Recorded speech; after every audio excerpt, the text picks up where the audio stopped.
SMA Negeri 72 Jakarta. Peristiwa ini terjadi sekitar pukul 12.30, tak lama ketika khotbah Jumat baru berlangsung. Dari sekitar TKP, polisi menemukan bom rakitan, remote pengendali, serta senjata mainan tipe airsoft gun, laras panjang, dan revolver. Untuk lebih lengkap membaca peristiwa serangan dugaan teroris di SMA Negeri 72 Jakarta ini, sudah ada pengamat terorisme Islah Bahrawi dan juga mantan Kapolda Jawa Barat Irjen Purnawirawan Anton Carlyan. Selamat petang semuanya. Selamat petang. Selamat petang. Bang Islah, kalau melihat rangkaian lokasinya dulu, lokasi, kemudian waktu, dan juga barang bukti yang diduga ini ditemukan, Anda menangkapnya ini memang mengarah ke aksi terorisme kah atau ada kemungkinan lain? Saya melihat begini ya, kalau melihat lokasi ya, kenapa SMA 72 gitu ya. Dan padahal ini lokasi sekolah ini berada di lingkungan militer gitu. Kalau saya melihatnya ya ini aksi lone wolf, aksi yang tidak terkait dengan jaringan, dan ini well defined gitu. Targetnya itu betul-betul yang punya engagement dengan pelaku.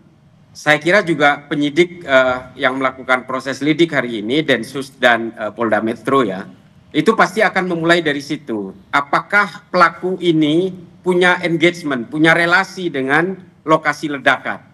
Ini bisa dimulai dari situ. Kalau memang ternyata dia memiliki relasi dengan lokasi ledakan, bisa dipastikan ini adalah aksi mandiri, aksi teror mandiri. Bisa jadi karena kekecewaan, bisa jadi karena persoalan ideologi, atau bisa jadi anak ini pernah menjadi korban bullying misalnya.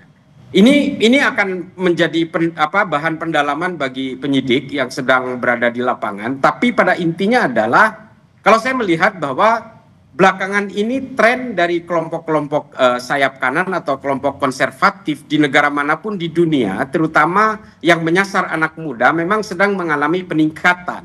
Nah ini yang harus menjadi perhatian utama dari para penyelidik. Saya kira kalau berbasis jaringan tidak seperti ini polanya.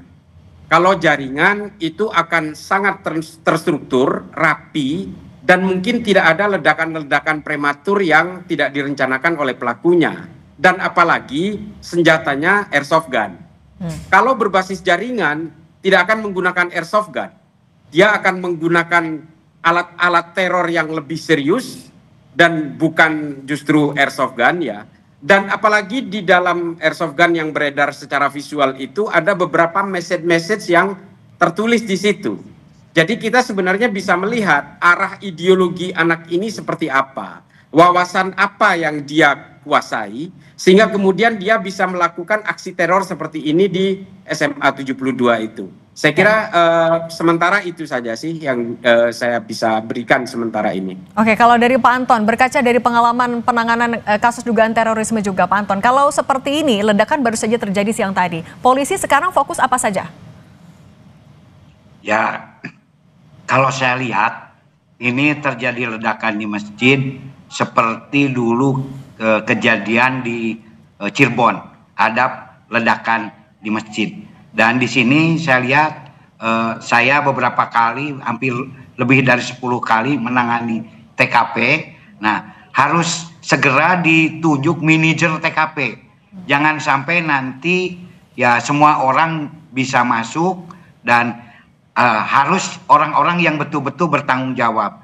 Saya lihat juga sudah di polis lain, kemudian juga ya tim Jihandak juga sudah masuk. Ini betul-betul harus ada koordinasi yang erat antara tim Jihandak, kepala unitnya dengan manajer TKP. Nah, manajer TKP ini bisa ditunjuk, bisa Kapolres, bisa juga siapa yang ditunjuk untuk mengendalikan situasi, sehingga situasi di TKP ini betul-betul jelas. Kemudian tentukan kapasitas bomnya. Nanti kalau lain-lain kan Pak Islah tahu apakah itu masuk jaringan atau tidak, apakah ini sentimen pribadi atau sentimen kelompok yang memang ada kaitannya dengan SMA 72, karena ini agak unik. Kenapa sasarannya anak sekolah? Nah, apakah ini sebuah pesan bahwa anak sekolah ini sekarang hati-hati, atau memang ada konflik internal di antara mereka? Namun yang perlu saya tekankan, karena ini masalah apapun juga, masalah bom ini kita perlu hati-hati. Jadi radius tentang penanganan TKP ini sesuai dengan Perkap Kapolri nomor 11 tahun 2010 itu harus betul-betul dilaksanakan, karena Polri mungkin baru sekarang ini menangani ledakan-ledakan bom lagi. Ini radius, apakah ini klasifikasinya klasifikasi A, B atau C? Kalau Tapi A Pak itu Anton, yang kalau misalnya mengancam melihat ledakan yang tadi siang, kemudian salah satu temuannya adalah bom molotov, itu radius yang harus disterilisasi itu seberapa luas? Kalau bom molotov itu ya di atas 200 meter. Makanya tadi masih banyak terlihat mendekat TKP, ini kan sudah tidak sesuai dengan kurang sesuai dengan prosedur. Bahkan di dalam olah TKP juga harus ada TKP inti dan TKP yang kedua, baru TKP ketiga. Nah, area TKP ketiga itulah yang boleh dimasuki. Nah, ini kan langsung saja itu bisa dilihat, ini dekat. Kan ini pun juga sterilisasi itu juga ada waktu endap. Apakah ini betul-betul sudah steril atau tidak? Waktu endap itu waktu endap 1 dan waktu endap 2. Waktu endap itu untuk menentukan bahwa betul-betul sudah steril yang disampaikan oleh Kayunit Jihandak kepada masyarakat dan juga kepada petugas. Karena kita tidak tahu sampai sejauh mana bahaya ini. Nah, saya lihat di TKP ini ya masih pabaliut gitu kan. Nah, belum ada betul-betul yang mengatur di TKP bom, karena memang kebiasaan begitu. Dulu juga saya berkali-kali. Nah, setelah ada Perkap itu kita pakai Perkap sehingga betul-betul jangan dianggap enteng, ini seolah-olah hanya di sekolah, ini mungkin bukan jaringan. Kita tidak boleh begitu dalam menangani masalah bom molotov ini. Mungkin rekan-rekan Brimob atau lain-lain lebih tahu, tetapi saya yang pernah beberapa kali menangani olah TKP ini harus betul-betul kita sesuaikan dengan protap yang ada. Jangan sampai nah di sini antisipasi untuk kemungkinan terburuk ya Pak Anton, TKP tapi harus sudah jelas. Sekarang harus sudah ada. Apakah di sini sudah ada manajer TKP atau belum? Nah, Pak Anton, silakan dari kru TV mungkin menanyakan siapa manajer TKP-nya, sehingga di sini bisa diatur. Nanti untuk isolasi TKP ini sangat-sangat penting, jangan dianggap remeh gitu. Itu juga harus jadi tahapan awal. Tapi Pak Anton, sorry saya potong dulu. Pak Anton, tapi kalau misalnya melihat kerusakannya, melihat dari gambar-gambar kerusakannya, melihat jumlah korban sampai 55 orang, ini sebenarnya masuknya klasifikasi ledakan seperti apa? Bomnya seperti apa? Apakah memang dari bom molotov atau kemungkinan dari bom lain? Ya, ini kan harus kita belum bisa menentukan apakah high atau low. Tapi ya karena banyak kerumunan bisa saja low, karena ada kerumunan bisa 55, tapi juga 55 orang, tapi bisa juga high explosive ini. Ini kita belum bisa menentukan sebelum nanti tim Jihandak mengumumkan. Ini termasuk jenis klasifikasi apa bomnya tersebut. Nah, jadi ini, tapi kalau dilihat dari korban ya cukup banyak, 55 ini akan menimbulkan rasa teror dan ketakutan. Nah, teror ketakutan ini sendiri kok kepada para pelajar. Ini ada apa sebetulnya? Ini yang perlu dikaji serius ke depan. Mungkin Pak Islah juga nanti bisa mengkaji lebih dalam. Kenapa ini? Apalagi sekarang ya pelajar ini banyak misalkan ada MBG gitu kan. Apakah ada hubungannya? Kan kita juga tidak, atau memang konflik internal ini betul-betul harus didalami oleh tim penyidik nanti. Oke, itu juga harus serius. Nah, kalau Bang Islah informasinya di beberapa barang bukti yang disita di bodi senjata laras panjang mainan itu dipenuhi nama-nama terorisme dari negara barat yang terjadi di masjid-masjid. Misalnya ada nama Brenton Tarrant, pelaku terorisme di Selandia Baru dan lain-lain. Ini apakah nama-nama ini bisa dikaitkan atau apa ya? Ada kaitannya antara kejadian yang terjadi pada siang hari ini di SMA N72 dengan nama-nama yang dituliskan? Ya, saya kira begini ya. Pertama, nanti para penyidik itu akan bisa melihat motifnya setelah memprofiling dari pelakunya. Pelaku nanti yang akan berbicara, TKP yang akan berbicara. Tapi sayangnya memang saya sepakat dengan Bang Anton tadi ya.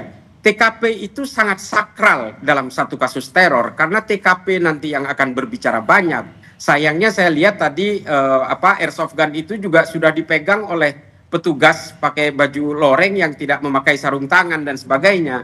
Karena nanti dari TKP ini akan DNA yang nempel di barang-barang itu yang akan berbicara. Ada keterlibatan orang lain atau tidak, termasuk di bahan baku bom yang tidak sempat meledak dan sebagainya. Tapi kalau melihat dari jumlah kenapa dia menyasar sebuah kerumunan yang masjid sedang melakukan Jumatan, itu kan jumlah orangnya banyak. Kalau kita melihat dari sasaran jumlah orang yang sedang banyak, bisa jadi ini low explosive. Kenapa begitu? Karena dia memilih kerumunan yang sedang banyak. Dia tahu impact dari bom itu kecil, sehingga supaya korbannya banyak, dia memilih kerumunan. Karena kalau high explosive biasanya diledakkan dimanapun dengan radius ledakan yang luar biasa, itu biasanya tidak peduli orang sedang berkerumun atau tidak, karena dia hanya ingin mengirimkan message dan simbol. Kalau melihat itu, kenapa SMA 72, kenapa di dalam komplek militer, ini kan sebenarnya ada lebih kepada well-defined target. Target yang terdefinisikan secara jelas, sehingga apa? Bisa jadi pelakunya punya relasi dengan sasaran. Bisa jadi mungkin dia mantan siswa di sana yang pernah mendapatkan perlakuan bullying dari teman-temannya, atau dia dendam dengan sekolah karena pernah tidak lulus dan sebagainya. Kalau soal simbol-simbol yang ada di dalam senjata itu, saya kira anak ini punya ketertarikan terhadap ideologi-ideologi tertentu, sehingga dia terilhami dari berbagai kasus teror yang terjadi di luar negeri. Dan memang uniknya biasanya aksi teror di Indonesia itu kan identik dengan gerakan-gerakan Islam kanan yang ekstrim. Kali ini justru yang menjadi sasaran adalah masjid. Dan yang ditampilkan di dalam senjatanya itu adalah simbol-simbol dari kebangkitan gerakan-gerakan kiri atau white supremacy. Saya bisa membayangkan pelaku ini punya wawasan luas tentang dunia teror secara global. Nah, meskipun dia tidak... Bang Islah, tapi berarti sejauh mana profiling ini harus dilakukan untuk menemukan segera pelakunya? Tapi Bang Islah jangan dijawab dulu, nanti kita akan sambung lagi tetap di Breaking News Kompas TV ya, Pak Anton dan Bang Islah.